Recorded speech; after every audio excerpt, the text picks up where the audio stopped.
এবারে রোজার মাসটা মনে হলো চোখের পলকেই শেষ হয়ে গেল। শ্বশুর বাড়ির পক্ষ থেকে তার ঈদ গিফটও চলে এলো। আজকে স্বামী কাবাব বানাতে বানাতে ভাবছিলাম বউ কাবাব কেন নেই। তো আসসালামু আলাইকুম এভরিওয়ান, আই হোপ আপনারা সবাই ভালো আছেন। আপনাদের তো আমি অনেক বেশি ভালো আছি। সকাল বাংলাদেশ থেকে আমার জন্য পার্সেল চলে এসেছে। পার্সেল থেকে বের করে আমি এই ড্রেসটা আজকে পরবো ভেবেছি। ড্রেসটা হচ্ছে কটনের আর ওড়নাটা হচ্ছে অর্গানজার মধ্যে পুরোটাই হচ্ছে এমব্রয়ডারি কাজ করা ছিল। ড্রেসের প্যান্টের মধ্যে খুবই সুন্দর ছোট ছোট ফুলের প্রিন্ট করা ছিল।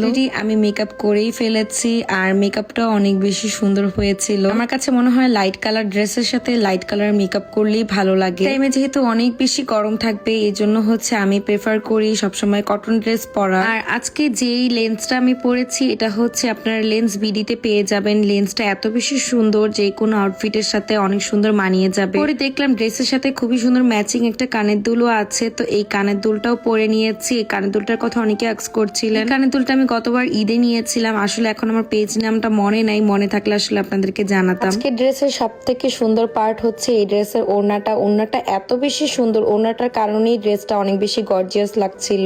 ওড়নাটা দিয়ে একটু ঘুমটা পরে দেখি, ঘুমটা দিয়ে তো আরো বেশি ভালো লাগছে। সুন্দর একটা জামা পরেছি, একটু সাকুরা ফুলের সামনে ছবি না তুললে কি হয়।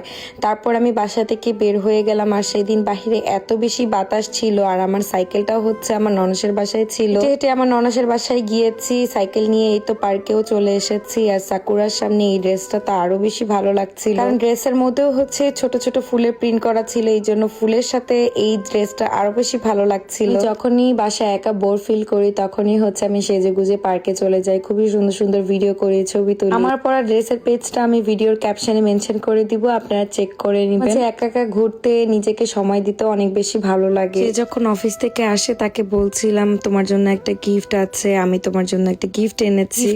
এটা হচ্ছে তার ঈদের পাঞ্জাবি, আমি হচ্ছে তাকে না বলেই আনিয়েছি। সে তো পাঞ্জাবি পেয়ে মহা খুশি, তার পছন্দের ব্র্যান্ড থেকে এই পাঞ্জাবিটাই নিয়েছিলাম। বলছে এখন এটা আমি দেখাবো না, কারণ এখন দেখালে নাকি পুরান হয়ে যাবে, আপনারা হচ্ছে ঈদের দিন দেখতে পাবেন। আমি আগে থেকে মাংস ভিজিয়ে রেখেছিলাম আর ডালও ভিজিয়ে রেখেছিলাম। তো আজকে আমি স্বামী কাবাব বানাবো। আমার কাছে মনে হয় স্বামী কাবাব বানানো সব থেকে ইজি। তো আমি এখানে হচ্ছে বুটের ডাল আর এখানে মাংস সবকিছু নিয়ে নিচ্ছিলাম। ফ্রেন্ডদেরকে ইফতার ইনভাইট করা হয়েছে, তো সেটার জন্য আমি আগে থেকে প্রিপারেশন নিচ্ছি।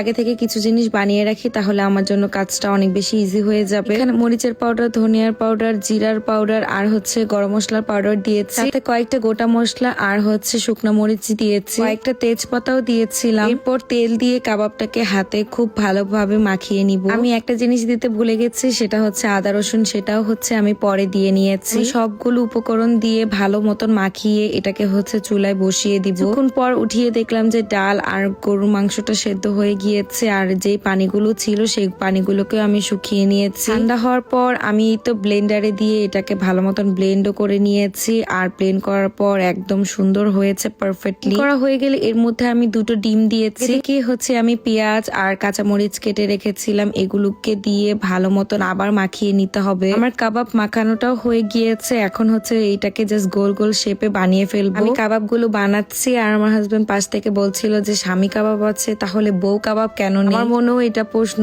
কেন এটাকে স্বামী কাবাব নাম দিয়েছে। যাই হোক, তার সাথে কথা বলতে বলতে আমি কাবাব গুলো সুন্দর মতন বানিয়েও ফেলেছি।